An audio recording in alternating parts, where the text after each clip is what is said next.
saat ini berebut simpatik. Tampakkan kebaikan-kebaikan Islam. Anda sodakoh dulu.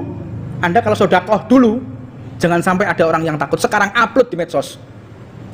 Anda sodakoh, posting, upload di medsos. Biar orang yang kaya-kaya itu malu kepada kita. Kita ini orang-orang miskin masih bisa sodakoh. Kemana mereka orang-orang kaya? Bila perlu, zakat diumumkan di masjid. Bapak Fulan mengeluarkan zakat sejumlah sekian. Sampaikan biar dia malu. Dia tepat tidak mengeluarkan zakatnya. Ini zamannya kayak begitu, Pak. Tampakkan kebaikan. Jangan orang-orang yang ahlu maksiat yang menampakkan kebaikan. Jangan artis-artis yang menampakkan kebaikan. Akhirnya umat simpatik kepada artis, ngefansnya kepada artis, bukan kepada kiai habaib ulama. Kita senang lihat artis karena apa? Dia baik. Karena apa? Mobilnya bagus. Karena apa? Dandanannya rapi. Kita harus lebih bagus mobil kita daripada artis. Dandanan kita lebih mewah dari mereka. Rumah kita harus lebih bagus dari mereka. Ini dakwah sekarang seperti itu. Jangan kita kalah dengan mereka. Kemenangan kita, mereka tidak punya hati cinta kepada Allah, sedangkan kita punya. Kita punya satu poin. Tapi kalau kebaikan semua ini ditutup, akhirnya orang ini berebut simpatik, dan akhirnya mau tidak mau mereka mencintai orang yang nggak jelas. Wah, itu artis itu luar biasa, saya kagumi. Apa sebab? Sodakohnya luar biasa. Hah? Kayak Baim Wong. Saya mengenal Baim Wong. Ngerti kok gak? Ora mungkin orang ngerti. Ngerti gak di kuota berarti wis ngono ae. Kenal sama Baim Wong. Kenal dengan apanya? Sodakohnya. Ada kenal Baim Wong karena akhlaknya? Ada? Nggak ada. Oh, akhlak karena hafalan hadisnya? Nggak ada. Karena hafalan Qur'annya? Enggak. Karena apa? Sodakohnya. Upload sodakoh kalian. Alhamdulillah hari ini saya sodakoh 2.000 rupiah. Karena memang penghasilan saya cuma 10.000 sehari. Anda sodakoh 2.000. Berarti 20% penghasilan Anda masukkan ke dalam amal jariah. Orang kaya-kaya itu malu. Isi anak SMA, anak kuliah sodakoh 5.000. Orang pekerja pengusaha sodakoh juga 5.000. Malu. Anak SD sodakoh 2.000. Dia punya medsos foto. Alhamdulillah. Posting. Lagi masukkan ke amal jariah. Lagi perhatian kepada orang fakir miskin. Posting rame-rame kebaikan umat Islam. Jangan umat yang lain yang berbuat baik sehingga umat ini condong kepada orang yang bukan Islam. Tampakkan kebaikan-kebaikan. Masya Allah, Anda harus tahu itu, Pak. Anda harus mengerti. Anda harus mengerti, bukan hanya paham, mengerti kondisi saat ini bagaimana terpuruknya umat Islam. Terpuruk karena memang ada orang-orang yang mempersiapkan ingin menjatuhkan harga diri orang Islam. Berulang kali nama baik Islam ini akan dihancurkan. Dengan apa? Disematkan kepada teroris. Gak ada teroris kok. Islam dari mana teroris? Agama teroris ini bahasa dari mana? Ajaran teroris adalah ajaran Islam. Loh, apa ada? Anda tahu? Ada. Kalau mungkin di kamus mahwa teroris ada. Gak ada. Teroris itu dari bahasa apa? Itu cari. Mungkin mereka pelakunya bukan daripada orang Islam. Orang Islam berasaskan bahasa Arab. Apakah teroris itu bahasa Arab? Tidak. Ingin dihancurkan harga diri umat Islam. Makanya kita jangan mendukung mereka. Jangan mendukung mereka dengan apa? Mencontohkan perangai-perangai caci maki, perangai-perangai kasar. Nggak ada dalam Islam. Makanya Anda perlu tahu, peperangan di dunia Islam bukan untuk menyebarkan agama. La ikraha fiddin. Tidak ada paksaan dalam agama. Orang tuh mau masuk Islam, dilihat Anda dipaksa apa tidak. Saya dipaksa, tidak sah Islam Anda. Anda masuk Islam, dibayar apa tidak? Ya saya dibayar, diiming-imingi, tidak sah Islamnya. Anda masuk Islam karena Anda diancam. Saya mau masuk Islam, Anda diancam. Iya saya diancam, enggak sah Islam Anda. Ada orang masuk Islam, Anda masuk Islam, iya. Anda sadar apa enggak? Tamyiz apa tidak? Ngerti kanan apa kiri? Anda lagi gila apa enggak?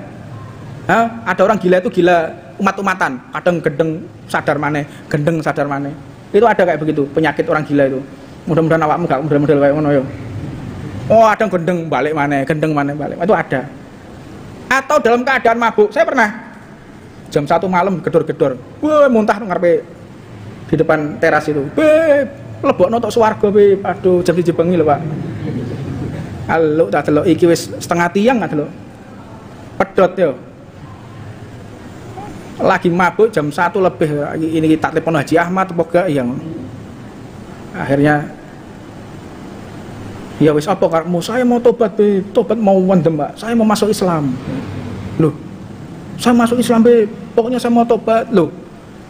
Sak rohku iki sampean iki agamane Islam, Mbak. Iya, Be, saya agama Islam. Terus sekarang saya mau masuk Islam. Ruwet iki, Pak. Wong jare mau mabuk jare.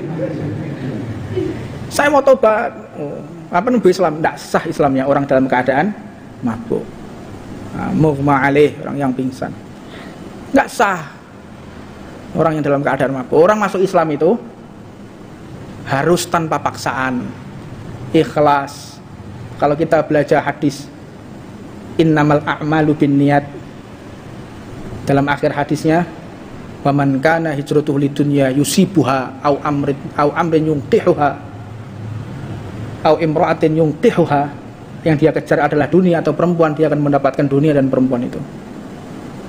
Waman kana hijratuhu, barang siapa yang hijrahnya untuk Allah dan Rasulnya, maka dia akan mendapatkan Allah dan Rasulnya. Nah, kesimpulannya saya geser lagi. Dunia Islam ada peperangan, tetapi tidak untuk menyabarkan agama. Nggak ada perang untuk agama, tidak ada. Lil i'la kalimatillah, iya, menegakkan keadilan, tapi tidak untuk mengenalkan orang kepada agama, tidak. Memerangi kedzaliman, ya. Memerangi kerusakan, ya. Tetapi untuk membawa visi misi agama untuk mereka bertauhid, tidak. Hanya menyingkirkan kedzaliman, menyingkirkan ketidakadilan, menyingkirkan kerusakan. Dia jahat. Di satu daerah Nabi Muhammad perang karena apa? Genosida, pembunuhan massal. Nabi Muhammad datang perang. Karena apa? Undangan dari rakyatnya yang didolimi oleh penguasanya. Bukan Nabi Muhammad datang, perangi, gulingkan itu. Untuk apa? Agar mereka beragama Islam. Bukan. Hanya sebatas mengenalkan saya Islam. Ini Islam. Tapi menyebarkan agama dengan peperangan tidak ada. La ikraha fiddin. Tidak ada paksaan dalam beragama. Jadi semua teliti semua peperangan yang ada. Apa kaitannya? Apa kaitannya? Perang Badar. Apa sebab? Menghadang tentara Abu Sufyan. Menghadang tentara Abu Sufyan. Karena apa? Karena mengambil kembali harta umat Islam yang dicuri oleh mereka. Apakah itu agama? Apakah itu agama? Bukan. Apa sebab perintah Allah untuk mengambil kembali harta yang mereka curi? Bukan perangi mereka agar mereka masuk Islam. Tidak ada. Tidak ada. Menghilangkan kedzaliman. Peperangan yang ada di dunia Islam ini menghilangkan kedzaliman, menghilangkan kerusakan, bukan membuat orang menjadi Islam, bukan. Tidak ada paksaan dalam agama ini. Dan Islam sampai tembus di dinding Bizantium, sampai masuk ke pelosok dunia, bukan karena dukungan para penguasa, bukan modal dari penguasa, bukan daripada kekuasaan. Kita umat Islam, yakinlah dakwah ini menyebar karena keikhlasan kita kepada Allah. Bukan dukungan, bukan proposal, Pak. Bukan proposal. Anda minta proposal ke pejabat, gila Anda mencederai syariat namanya. Anda dakwah bersama mereka, duduk dengan para pejabat, Anda keluarkan proposal, Anda khianat kepada Rasulullah. Anda khianat kepada Allah. Anda meminta-minta ke mereka, proposal, Pak, ini proposal, Pak. Majelis sudah semakin besar, tempat sudah nggak tertampung, proposal tertulis, minta bantuan. Haram dakwah Anda untuk memperbesar agama, tetapi hakikatnya Anda merusak harga diri Nabi Muhammad SAW. Boleh dakwah di pejabat, boleh Anda keluar masuk pintu mereka, asalkan Anda membawa misi Rasulullah, bukan membawa misi pribadi Anda atau ego sektoral Anda. Mudah-mudahan ini dapat dipahami oleh segenap santri. Siapapun yang mendengarkan ini, mudah-mudahan paham. Ya, jangan sekali-kali kita melihat keburukan orang lain. Jangan sekali-kali kita ini melihat kejelekan orang lain. Pandai-pandailah kita ini menutup aib orang lain. Pandai-pandailah kita ini merangkai cerita untuk mengangkat derajat orang lain. Kecuali mereka yang memang berniat buruk, kafir harbi, angkat cerita dari podium-podium kalian. Angkat cerita tersebut di podium-podium kalian. Yang mereka bukan beragama Islam, tapi yang beragama Islam haram. Saudara Anda itu datangi, tabayyun.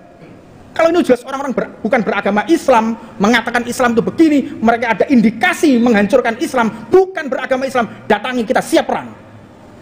Tapi kalau sesama umat Islam, presidennya Islam, menterinya Islam, gubernurnya Islam, Anda mau perang sama siapa? Orang Islam semua ini. Siapa yang mau Anda perangi? Siapa yang mau Anda lukai? Siapa? Umat Islam semua ini, umat Nabi Muhammad ini. Tabayun datang, komunikasi dua arah, kan bisa. Wallahu a'lam.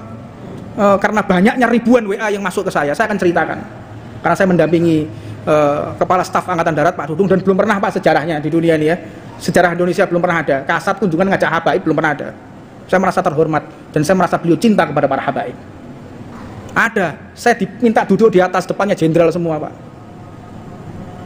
Subhanallah, sampai di WA-nya beliau, wallpapernya itu foto saya sama beliau.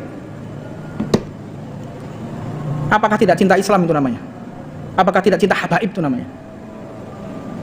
Jangan suudzon, hilangkan prasangka buruk kita kepada siapapun. Mudah-mudahan kita semua diberikan sehat panjang umur oleh Allah Subhanahu wa taala dan dibersihkan hati kita dari kepentingan dunia, dari urusan dunia, sehingga tidak ada yang kita lakukan kecuali hanya untuk Allah dan Nabi Muhammad sallallahu alaihi wasallam. Rabbana atina fid dunya hasanah wa fil akhirati hasanah wa qina adzabannar wa 'allamana ma syayikhuna wa rasuluna fil habibina Muhammad sallallahu alaihi wasallam wa 'allamana